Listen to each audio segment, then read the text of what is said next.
We're here in Taupo, New Zealand for the New Zealand Ironman happening tomorrow, Saturday, 2nd of March 2024, one day away from the longest endurance event I have ever done. We've got a pretty good office, I think, to be doing this in. We've got Lake Taupo behind us. The water was incredible. We just went for a swim this morning, fresh, blue, like you're in an aquarium almost. And we'll be running right along the lakefront, and then I can't show you the bike course right now because we're going to be going out to the next town, Reparoa. Big challenge, of course, no doubts about it, but yeah, hope to share the journey with you, show you what we're doing, show what a dietitian does with their own nutrition. Yeah, just have a bit of fun with it at the same time. What is an Ironman without a bit of a challenge, right? So not going to be a walk in the park, but we get it done.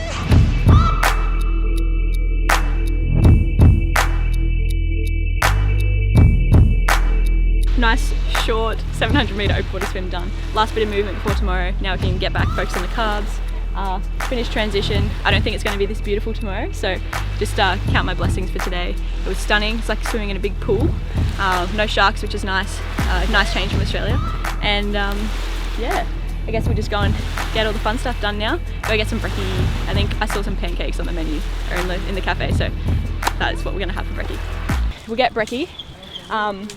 And then go back to the apartment, get the important stuff done, pack our transition bags, special needs bags, go through the nutrition and hydration and everything like that. And then yeah, we'll probably just chill out for the rest of the Arvo because get a bit like stressed.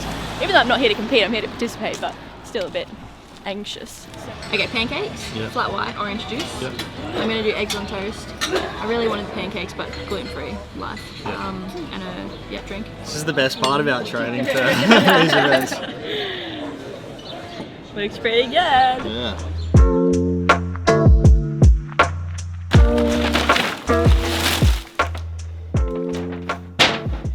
The fun begins in terms of my domain, really. So today we're just going to be prepping the nutrition to go into the transition bags, special needs bags, before we take the bikes to check in. So I'm going to run you guys through what I'm going to be doing to fuel my Ironman tomorrow. As I've mentioned, this is my first Ironman. It's almost a bit like an ultra setup. You've got transition bags that you have to hand in. We've got these cute little esky bags here, special needs bags that we can access once on the bike and once on the run. So these are also going to be a good place to put extra nutrition in case, you know, something falls off my bike, it takes me longer to get to checkpoints than planned. Those types of things. I've got put a little message in my bike bag. 1 lap to go because I'm going to access this halfway through my bike. Run special needs. I've got bike special needs. I've got T1, so swim to bike, and I've got T2, bike to run. And I'm pretty much just gonna lay out all of my nutrition for each section so that I know I'm pretty clear on what I'm taking. I've put it all into a spreadsheet. So I'm gonna be pretty much averaging 80 to 90 grams of carbs an hour on the bike and about 60 on the run.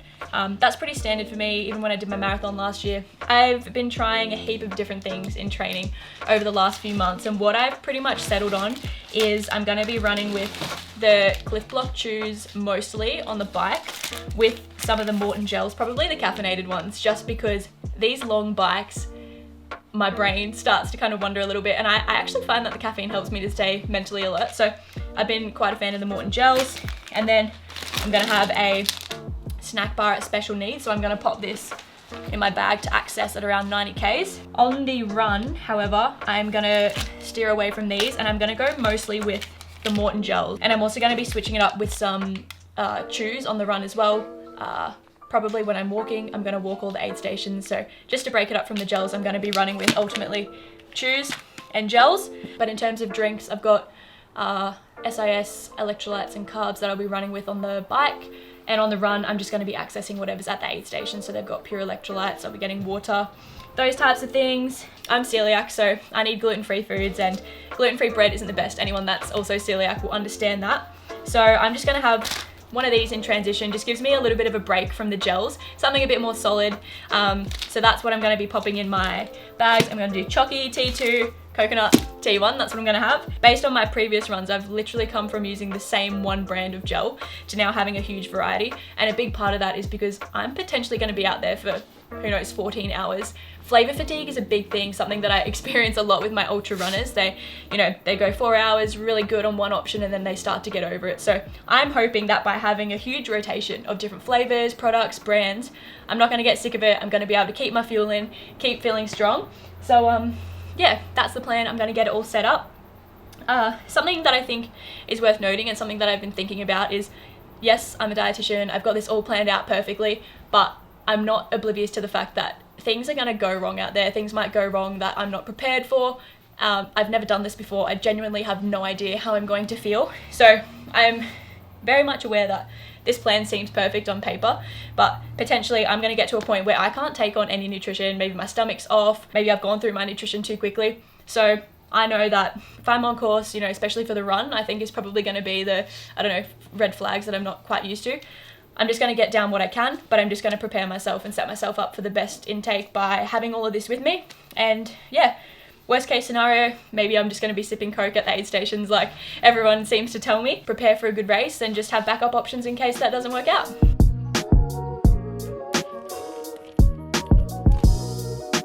So I'm just going to run you through as well, I guess, how I'm executing it. I've obviously told you what I'm going to be having. So naturally, I'm not going to be having anything during the swim, but I'm going to have my breakfast about 2 hours before I start. And then around 15 minutes before I hop in the water, I'm just going to have a small handful of lollies as a bit of a primer. Get my swim done, come back, T1. Like I mentioned, I'm going to be doing a little waffle. So that's what I'm going to be having while I'm putting my shoes on, getting dry, those types of things. And then it's out on the bike. So pretty much what I'm going to be running with is about one sleeve about one sleeve an hour.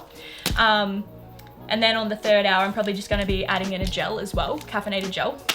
And I'm going to be going through a serve of this every hour as well with water. Once I run out of this though, I will be grabbing whatever's on the aid station. So they've got pure sports nutrition electrolytes, which I've pretty much done the math based on what I think they're going to be calculating. So on the bike, pretty simple, just one of these an hour, a serve of carb electrolyte drink mix, and also throwing in a caffeinated gel on every third hour. And special needs, so in my bag over here, when I get halfway, I'm just going to mimic what I've been doing in training and just kind of take a chill pill, take a couple of minutes to just get something a little bit more solid in. I'm just going with this high carbohydrate bar. It's got 50 grams of carbs in it. So that has been working really well for me. So that's pretty much the bike nutrition, pretty easy. I'm going to come in for T2. Like I said, waffle time. Gonna stop and have a little stroop waffle, T2. And then when I head out on the run, I'm hoping that my stomach is still gonna be tagging along by then. So what I'm pretty much gonna be doing is I'm gonna be alternating between a gel and a serve of chews every 30 minutes. Again, I'm not gonna be carrying a bottle with me, but I will be taking what is at the aid stations. And that's pretty much what I'm going to be doing for the run. So something about every 30 minutes. That's pretty much what I'm going to be rolling with. So I'm going to get it all sorted now to take down to bike check-in and do the drinks up tomorrow because I'll pop these on the bike in the morning. So I'm not going to worry about the drinks right now.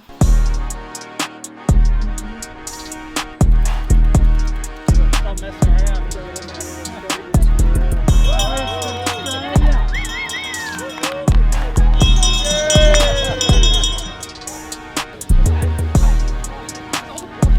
Too late to back out. So pretty much a year ago today, give or take a month or so, I actually did my first sprint distance triathlon. So I did the sprint, I did the Olympic distance, did the 100k, and then I did my first half just 3 months ago. So I feel like doing an Ironman is definitely not something I ever anticipated for myself. Obviously a big influence has been my partner who did it, and it was kind of a bit of a joke, well, we'd never hang out unless I'd do the training with you. So that was a big part of it. But another huge part of it for me is that I work with, casual to elite endurance athletes. And for me, being able to do this myself gives me a much greater appreciation for the impact that nutrition has with endurance sports. The reason I'm here today doing my first Ironman is that I know what I'm doing with my nutrition. I know what I'm doing with my hydration. And I feel like with endurance sports, especially triathlon, I always say it, nutrition is the fourth discipline. And if you can get that right, I think the rest of it, is so much easier regardless of how long you've been in the sport for. So I feel like a big part of my Ironman journey has been the personal and the professional thing with the nutrition side of things. As a dietitian, it really helps me to apply it to my athletes. Yeah, I can't wait to run down this tomorrow night and share the journey with my partner who we've been training for this whole thing together. So yeah, excited, nervous, anxious, can't wait to start.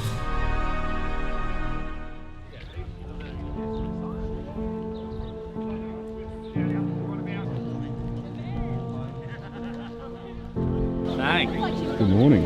Everything's done. Nothing left but to do it. It is D-Day. It is 10 to 7. The good thing about the sun coming up later here is that we don't get in the water till 8, and you know, we've been training at like 4 a.m, so this was like a normal wake up for us. But not gonna lie, went to bed super early last night, 8:30. I was laying there staring at the ceiling thinking too much until probably 10, but that's okay. I had a decent sleep. Here now, probably you can tell in my voice I've got the nervous jitters. But yeah, it's turning out to be a nice day. It's a bit windier than yesterday, but trained. Yeah, we're gonna head down to the lake now. I had my usual breakfast of Wheat Bix, dates, maple syrup, banana, peanut butter, coffee, Trainade, another coffee, 2 successful toilet stops, which is incredibly important and a very, very important part of your pre-race ritual. Even in some of my athletes' race plans, I have tips for if you haven't gone to the toilet yet, because yes, it definitely helps. I remember before my 70.3, I couldn't quite go to the toilet properly, and it definitely impacted me, whereas I'm feeling much more confident today. We're in for a good day.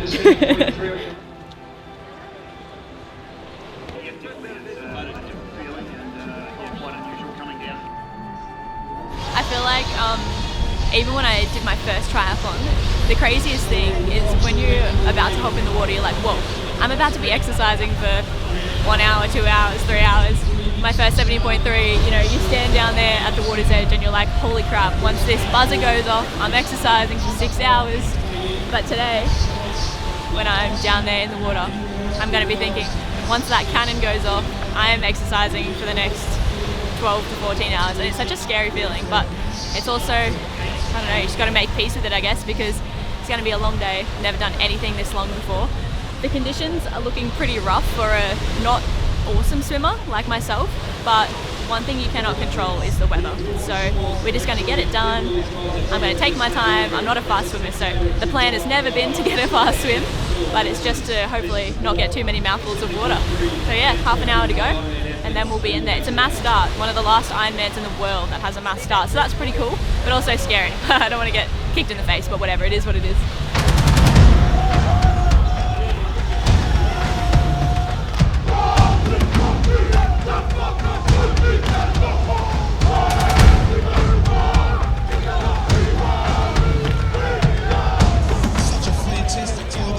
Athlete food lollies at 7:30 in the morning. So not good. It's crazy. It's like so many words, but also not many. I think Nick's mentioned it. You know, it's like such a long day. Adrenaline's only going to get you so far. So trying to stay as calm as possible. It's going to be a long swim. It's going to take me a while. Oh my god. What am I doing?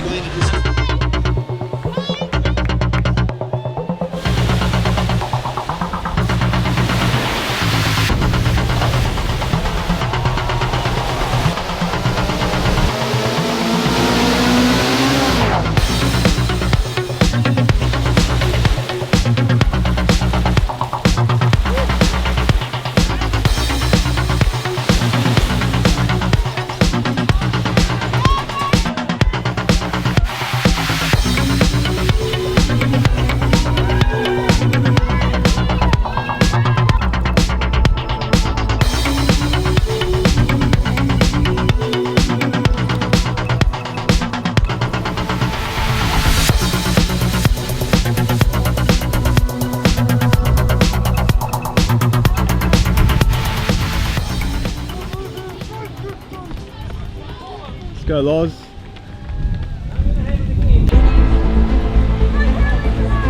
How did you get here so fast? 9K's down, 1 toilet stop, feeling good. You're doing well, Loz.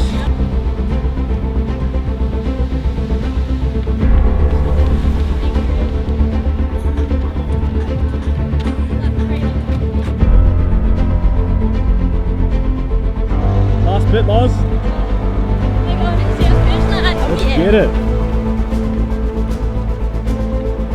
Yes. 3 minutes to go. Holy shit, Yes. it's gonna be an Ironman!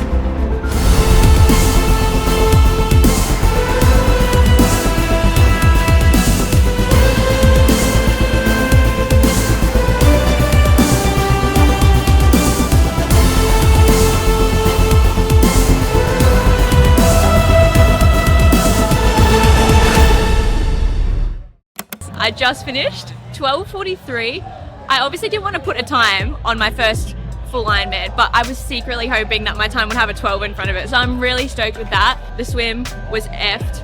The waves were like bigger than the ocean and we're swimming in a lake. I've never had a panic attack before. I'm like no more anxious than the average person, but a mass start really overwhelmed me, and I said to Nick in the finishers tent, I almost looked for a kayak to ask to like get out. I was so scared, but I just obviously like kind of took a couple of minutes and I just like doggy paddled and just like tried to take some deep breaths and realized that like fuck, the other 1,000 people did the Ironman and we all started together. I was like, everyone else is in the same boat, so I just tried to find my cool. Kept swimming. Once I got out the back, I was fine. The swim was okay. It was challenging, but the fresh water was nice because I kept swallowing it because it was like free water drink, which was great. Got out. My transition was faster than I thought because it was like a freaking trek from the water to the transition. The bike was also a nightmare because of the wind. So the swim and the bike were just effed because the wind was so bad. And like I mentioned before, my biggest fear was the ride because ever since I fell off, I'm super cautious. So I think I was actually riding faster on the straights than I was on a downhill, which is just silly. But that's okay. I know I need to get better at my bike handling skills. And then we got to the run, which I knew was going to be my favorite part. And I freaking loved every single kilometer of it. So I just did my second marathon. But speaking of energy, my nutrition was honestly so good. And I just hope that the people that I work with can feel as good as I did in that Ironman, which is a big reason why I do this. It's to be a better dietitian for my endurance athletes. And yeah, I guess I can kind of break it all down, but what I showed you in that video yesterday, I pretty much did everything except I didn't have my snack at special needs on the bike. On the run, I didn't necessarily time it this time. I actually just ate by feel. I pretty much grabbed something at every aid station, swapped between water and electrolytes. Last 2 laps I had Coke, which I'd never done before, but it worked really well. I was fueled right up until the end. I didn't bonk, I didn't hit the wall, I didn't cramp, I didn't have any gut issues. I went to the toilet once in my first lap of the run to do a number 1 and a number 2. And I felt really good. I'm glad that I did that. And yeah, I'm really proud of my dietitian for that plan. And yeah, of course there's so many things that I could have done better, but I'm genuinely just so stoked with what I was able to put together today, I suppose. Obviously I wish my swim and bike were faster, but I knew that was gonna be unknown, but I'm so stoked with my run. That was just the best. Energy was great. I didn't do enough to beat Nick, but I'm used to losing in that relationship. So yeah, overall great day. I said I was gonna keep this short, but it's actually been really long. Yeah. That's all right.